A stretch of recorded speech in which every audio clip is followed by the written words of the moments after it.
En fait, c'est un métier qui se décompose en 3 parties. Il y a la partie prise de son, il y a la partie mixage et il y a la partie mastering. Donc sur la prise de son, effectivement, il peut y avoir la prise de son en studio, alors qui peut se faire dans mon studio ou dans d'autres studios, peu importe.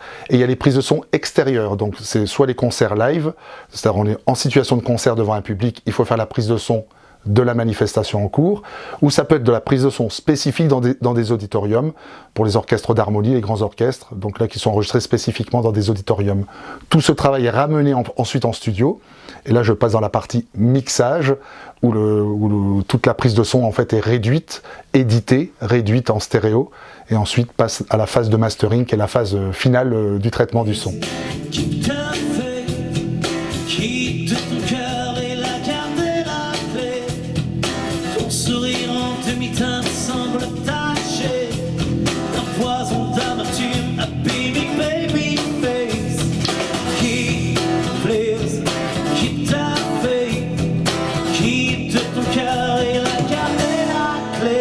C'est-à-dire que plus le niveau de préparation de l'orchestre est élevé, moins ça prend de temps. Voilà.